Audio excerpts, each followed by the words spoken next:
Bismillahirrahmanirrahim. Mesdemoiselles les étudiantes, messieurs les étudiants, il m'est agréable de vous inviter à cette séance sous forme d'un séminaire relatif à la matière du semestre 4 intitulée « Histoire des idées » pour laquelle j'aborderai principalement la thématique de l'existentialisme.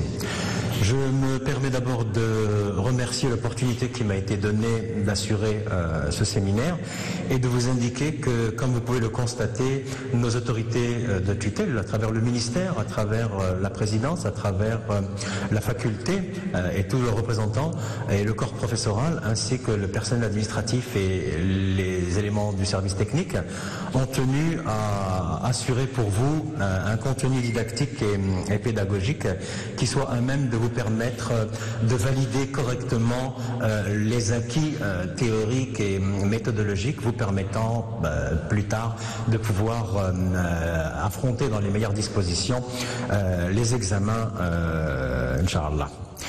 La séance d'aujourd'hui portera sur l'existentialisme, pour la principale raison que le XXe siècle a été marqué de l'empreinte de l'existentialisme athée, parce que nous parlerons aussi de l'existentialisme chrétien, avec la figure emblématique de Jean-Paul Sartre et pour laquelle nous aurons en conclusion un certain nombre d'éléments en rajout comme mode de dépassement de cette philosophie spécifique au milieu du XXe siècle. Le déroulé de cette séance sera de la manière suivante. L'existentialisme athée, on parlera d'abord de l'existentialisme chrétien. Donc grand 1, nous verrons, si vous le voulez bien, ceux que j'appelle les précurseurs, ceux qui sont des fondateurs plus ou moins avérés et plus ou moins actifs. Nous ferons un certain nombre de distinctions à ce niveau-là. Donc grand 1, les précurseurs. Grand 2, nous parlerons de Jean-Paul Sartre, la figure de sartrienne. Grand 3, nous parlerons de l'existentialisme chrétien contemporain, pas de l'existentialisme du XVIIIe siècle, du XIXe siècle et de l'Antiquité, l'existentialisme chrétien, mais là, le contemporain. Et nous verrons qu'il y a très peu de représentants et qu'au fond, ça a été un phénomène légèrement minoritaire. Et grand 4, nous parlerons de la critique existentielle et de la psychanalyse existentielle. Voilà.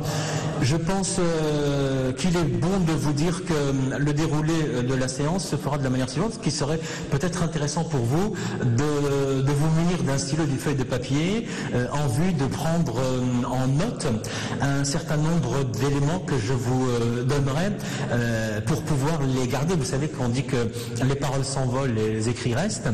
Donc vous pourrez noter un certain nombre de citations, un certain nombre de références et d'exemples sur lesquels je serai amené à développer des explications et des argumentations. Donc vous munir de matériel de prise de notes, c'est une chose essentielle.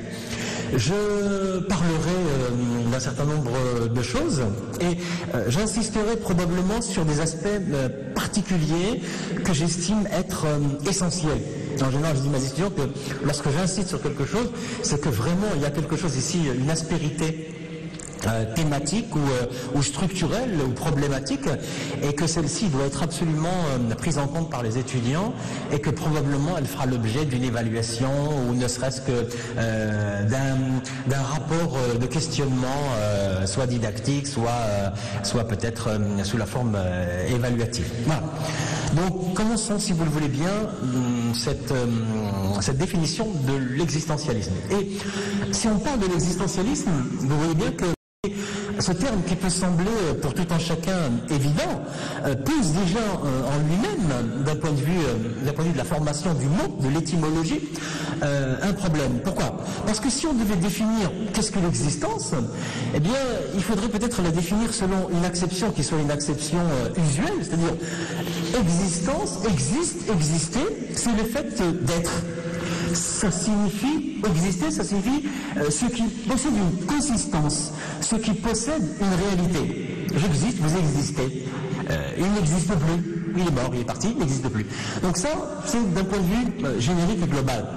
Si on passe à un niveau philosophique de la notion d'exister, on aura toujours cette idée que l'existence relève de l'être, l'être, le verbe être, hein, et puis l'être, l'individu être, la catégorie être.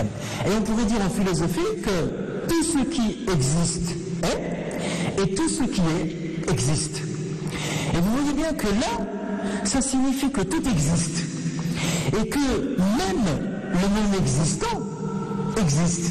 S'il n'existe pas matériellement parlant, il existe quand même en termes de mots et d'idées. Et là, ça me renvoie déjà à ce que Descartes disait. Il disait, quand j'imagine le centaure, voilà, je ne fais pas advenir le centaure d'une manière matérielle. Il n'existe pas, le centaure, pour la société occidentale, à l'époque et même maintenant.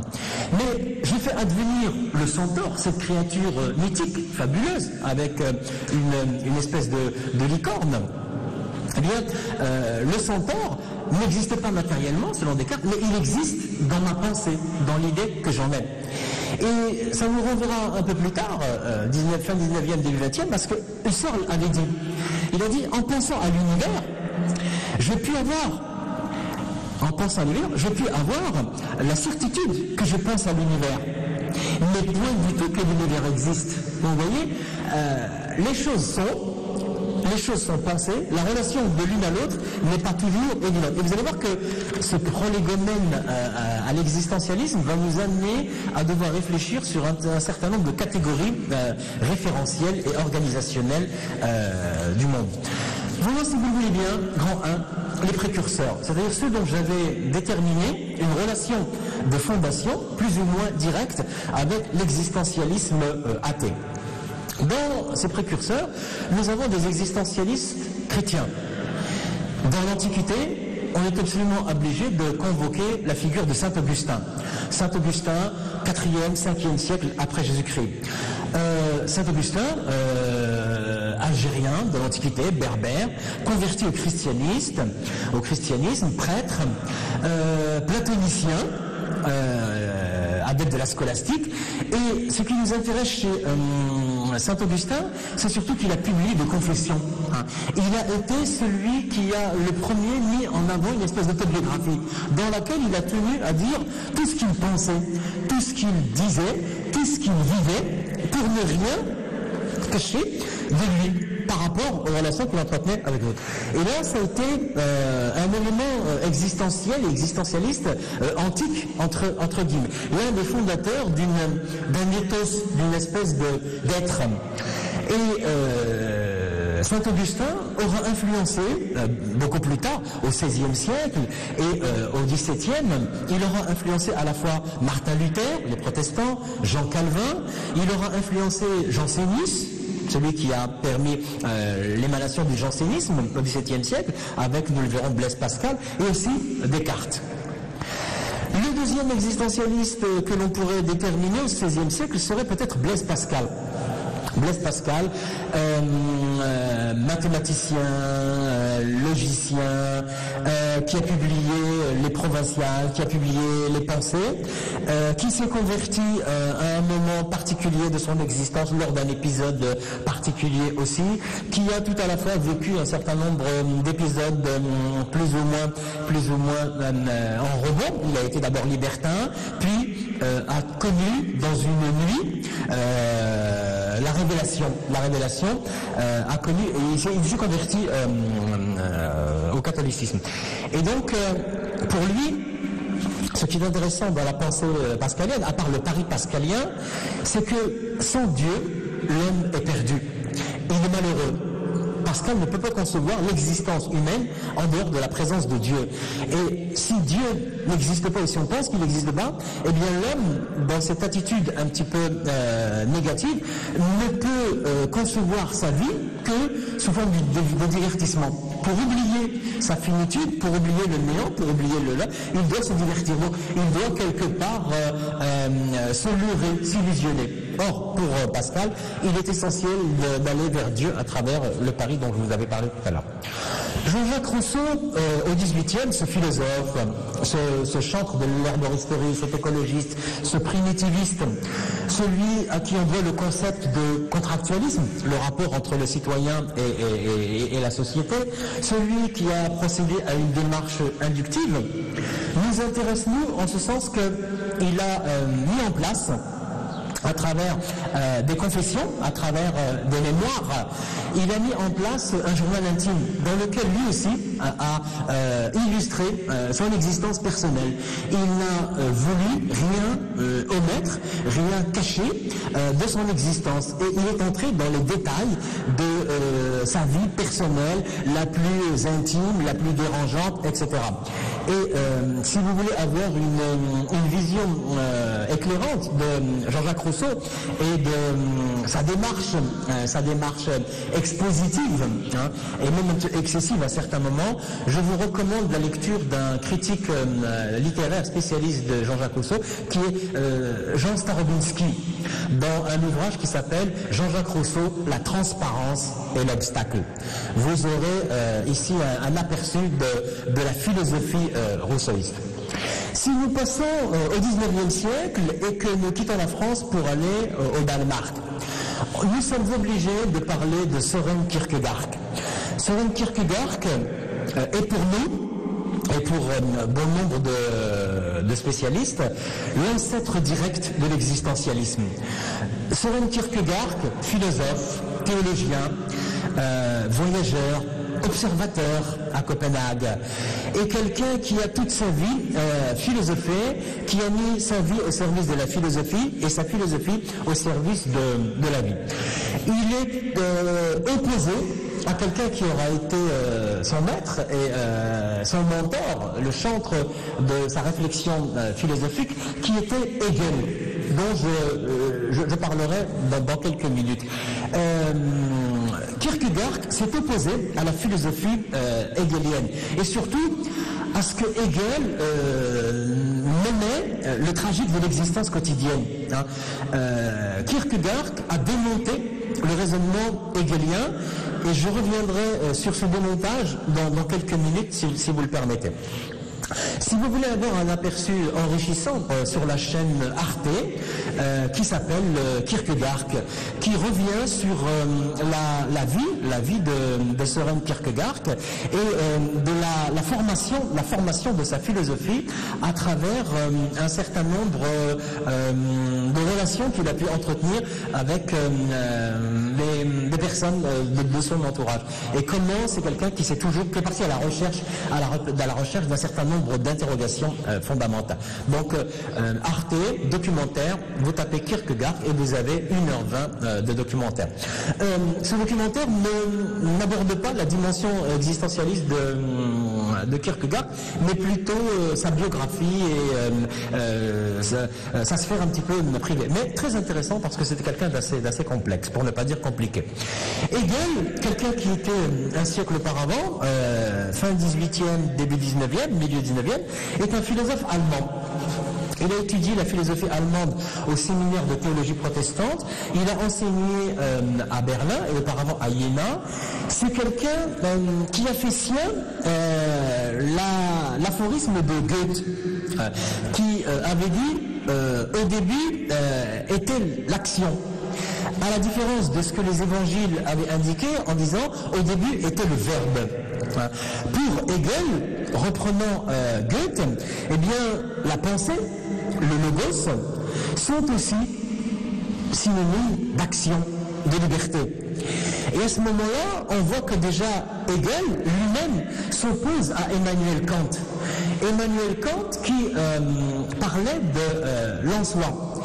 Et à ce moment-là, Hegel établit un distinguo en disant prégnant, mais qu'il fallait lui adjuver le pour soi. Je donne un exemple.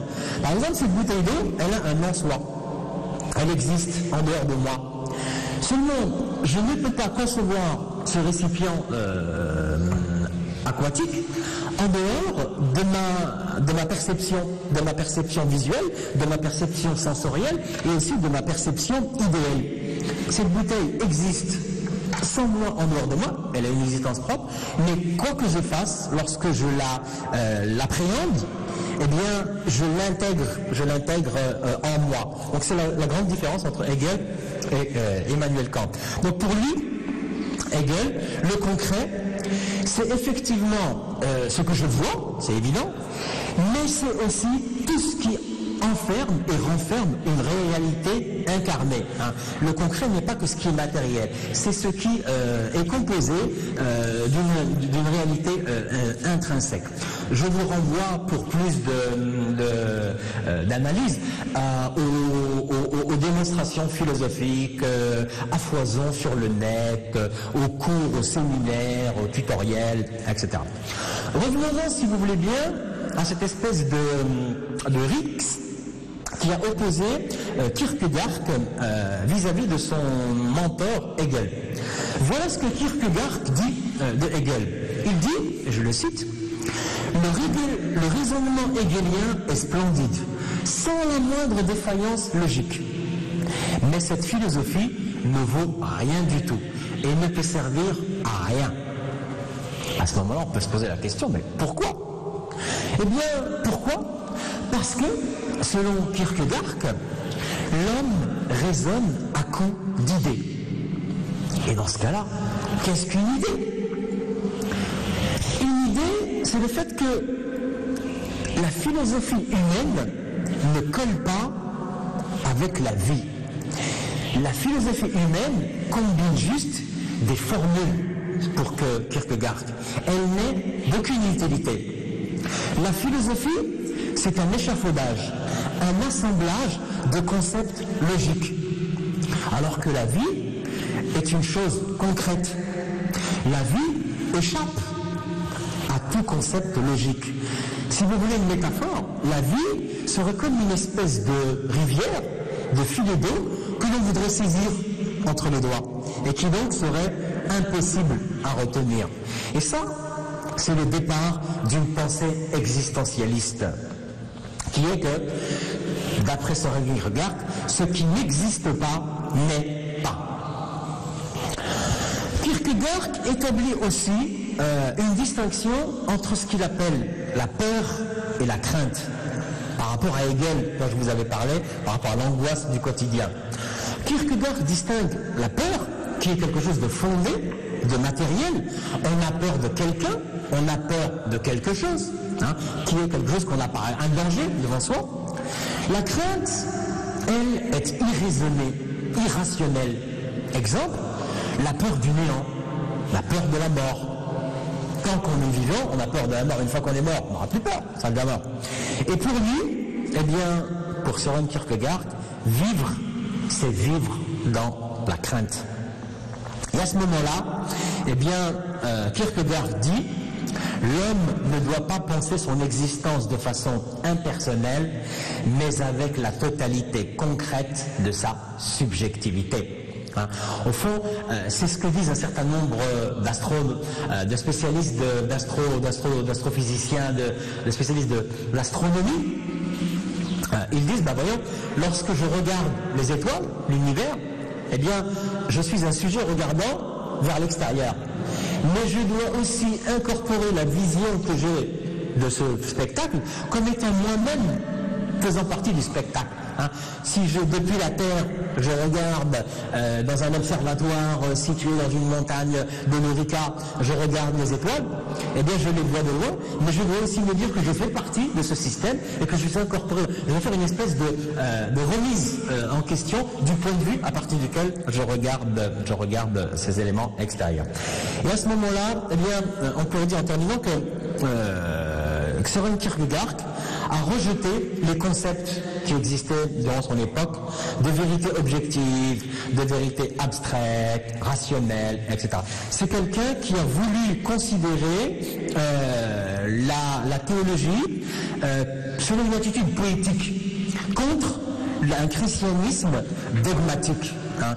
Et ça lui a, d'un point de vue personnel, porté un certain nombre de préjudices du point de vue la manière dont il a été perçu et la manière dont il a été accepté par l'académie scientifique, par l'environnement. Voilà. Passons, si vous le voulez bien, à un autre philosophe qui est Karl Jasper. 19e, fin du 19e, milieu du 20e. Philosophe allemand, psychopathologue, métaphysicien. Lui, il a développé les thèmes existentialistes de Kierkegaard. Lui, il affirme que l'existence, c'est une détresse, c'est une tension, c'est un risque, mais c'est aussi la possibilité d'exercer une audace, une foi qui n'est pas forcément chrétienne ou croyante, mais une foi qui serait pragmatique, philosophique, constructive. Hein. Et il a déterminé, selon lui, que l'homme, hein, l'être humain, était mu par une originalité irréductible. Martin Heidegger, pareil, fin 19e, milieu du 20e, philosophe allemand, lui, il a refusé l'étiquette d'existentialiste, mais il a influencé Jean-Paul Sartre. Il rejette la perspective humaniste. Pour lui, l'objet de la philosophie, ça n'est pas l'homme, mais l'être, l'individu et l'être, l'étant. Pour lui, sa thèse, c'est que, au fond, la situation de l'homme, elle est angoissante. Pourquoi ? Parce que la conscience de l'existence, eh bien, entraîne une espèce de perception du néant. Et qu'à ce moment-là, tout ceci, eh bien, va entraîner quelque chose de négatif qui va envelopper l'être. Alors, grand 2, si vous le permettez, Jean-Paul Sartre, philosophe français, ô combien connu, 1905-1980, à la fois essayiste, romancier, enseignant, autobiographe, critique littéraire, agrégé de philosophie, quelqu'un qui a jeté les bases de ce qu'on va appeler l'existentialisme athée. Jean-Paul Sartre a développé une morale de l'engagement politique, personnel, d'un point de vue, comment dirais-je, même personnel, lui-même aura été sur tous les fronts dans la décolonisation et dans la défense des minorités. En mai 68, nous reviendrons sur sa vie et sur son parcours. Donc c'est quelqu'un qui a aussi mis en avant la morale de la responsabilité. L'homme est responsable de sa présence, de ce qu'il fait, de sa vie dans le monde. Et c'est aussi quelqu'un qui a développé une philosophie de l'histoire. Une philosophie de l'histoire qui est empruntée à celle qu'a pu produire Karl Marx. Il a beaucoup étudié Marx, il était lui-même marxiste, et donc il a mis en place une espèce de vision synthétique des forces en présence dans l'histoire de l'humanité, d'un point de vue des relations entre catégories sociales, et tout ce qui est du point de vue de l'idéologie des rapports de force, des combinatoires pouvant les faire se mouvoir les unes contre les autres ou les unes par rapport aux autres. Karl Marx a développé la thématique heideggerienne. À partir de quel présupposé ? Surtout à partir d'une espèce de relation, comment dirais-je, à un concept que serait l'aliénation. L'homme est forcément aliéné de par sa position dans le monde, dans son existence. On développera tout à l'heure ce concept. Et surtout, à cette idée de nausée de l'être. C'est pas pour rien qu'il a écrit la nausée. Hein. Il dit que prendre conscience de l'être, de l'étant, ne peut amener qu'une espèce de nausée existentielle, philosophique, matérielle, etc. Jean-Paul Sartre a fait un certain nombre de recherches de critique littéraire et il a développé ce qu'on a appelé la psychanalyse existentielle. J'y reviendrai dans la partie finale de cette intervention didactique. Il a publié à la fois les mots, l'être et le néant, sur lesquels je reviendrai. Voilà, si vous voulez bien, d'abord, le premier sous-paragraphe consacré à l'existentialisme athée sartrien, qui est le rapport entre existentialisme et humanisme est une donnée. Elle est irréductible, elle est préalable à toute expérience. Il a dit, l'existence précède l'essence. L'existence précède. On existe d'abord, après, on donne un sens à sa vie. La vie, avant la vie, n'a pas de sens pour lui. Et n'a pas d'essence. D'accord ? On est, après on fait. On n'a pas été conçu pour un plan philosophique, divin, etc. Pour Jean-Paul Sartre, l'existentialisme, eh bien, l'existence ne se déduit pas. Elle ne se démontre pas. Elle est là, tout simplement. Elle s'impose à la conscience comme une donnée irréductible, qui est préalable à toute expérience. Et ça va nous amener à considérer, dans le deuxième sous-paragraphe, la condition humaine. Ça renvoie un livre d'André Malraux. La condition de l'homme. L'homme, il surgit dans un monde sans l'avoir voulu, sans l'avoir choisi. Et il surgit dans un monde au milieu d'autres réalités humaines. Ce qui veut dire que toute conscience humaine, elle existe pour soi. Face à quoi ? Face à un non-soi. Les autres. Sartre a dit, l'enfer c'est les autres. Eh bien, cet en-soi, il est opaque, il est imperméable, il est opposé. Il vient buter contre moi. Il m'oblige à me positionner de quelconque manière que ce soit. Donc l'homme humain est plongé dans des conditions historiques et matérielles, une époque, un système donné, qui vont définir sa situation. Et à partir de cette situation spatio-temporelle, l'homme devra donner un sens à son existence. Ça veut dire que, pour Jean-Paul Sartre, nous sommes livrés à nous-mêmes. Chacun doit et se doit de se construire. Il n'y a aucun secours à espérer, à attendre, de quelque horizon que ce soit. L'infini, le vide, le néant, rien. Vous pouvez lancer un appel, aucun écho ne vous sera donné. Eh bien, à ce moment-là, si vous n'êtes pas existentialiste, vous ne pouvez que ressentir le désespoir. Tout homme est désespéré et sa situation, elle est désespérante parce qu'il est condamné à mort et parce qu'il n'a pas choisi d'être en vie. Et cette conscience de notre totalité, eh bien, de notre finitude, elle engage notre responsabilité la plus profonde. Et si nous ne le faisons pas, d'après Sartre, eh bien nous allons aller vers une situation qui serait angoissante et pour laquelle il faudrait trouver une réponse. Ce qui nous renvoie à ce qu'on avait déterminé tout à l'heure, qui est que sans divertissement, l'homme qui ne croit pas, eh bien il va tomber dans une espèce de négativisme, et il va se morfondre. Ça voudrait dire dans un petit C du sous-paragraphe que pour l'existentialisme sartrien, athée, il y a une responsabilité de l'homme. L'homme est responsable. Responsable par rapport à quoi ? Par rapport à lui-même et par rapport à ce qu'il fait de sa vie, par rapport à l'histoire, au monde et par rapport à l'existence. L'homme, il assume sa responsabilité dans le plein sens de l'exercice de sa liberté. Et si cet homme s'égare dans ce que Sartre appelle des utopies, le folklore, la croyance, la culture, etc., eh bien, s'il renonce à affronter la réalité de sa situation, à donner un sens à son existence, s'il renonce à être lui-même, s'il se retranche derrière des traditions, des habitudes, eh bien, dit Sartre, l'homme succombe à la mauvaise foi. Quelque chose qui est explicité dans son ouvrage dont vous avez fait part tout à l'heure, L'être et le néant, la mauvaise foi. Au fond, pour Sartre, il existe un choix originel qui est imposé par chaque situation. Ce choix, il nous engage, nous et autrui. Et il n'existe aucune échappatoire ni aucune dérobade possible.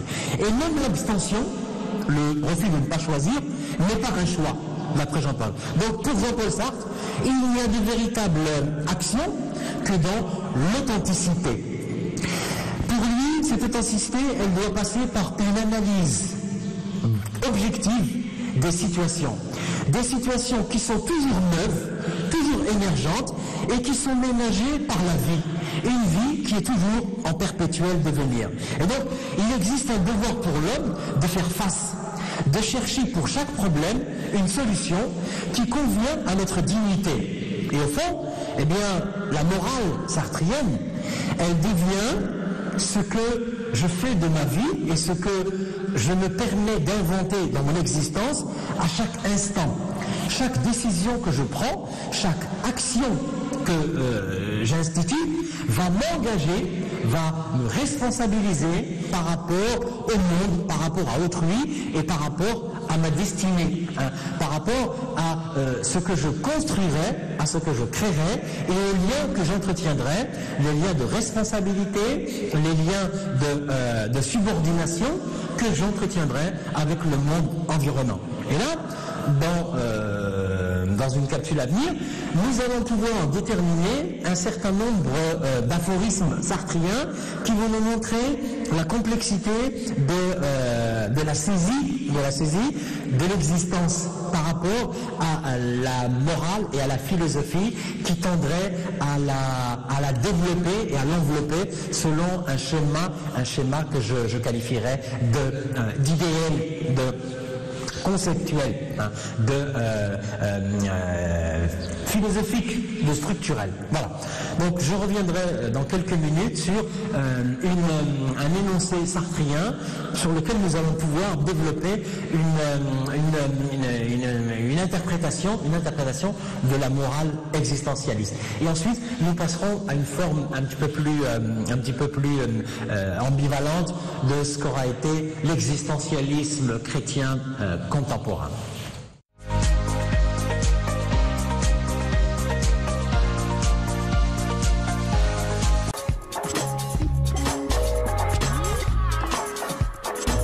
إن أعجبك الفيديو لا تنسى الإعجاب والاشتراك في القناة.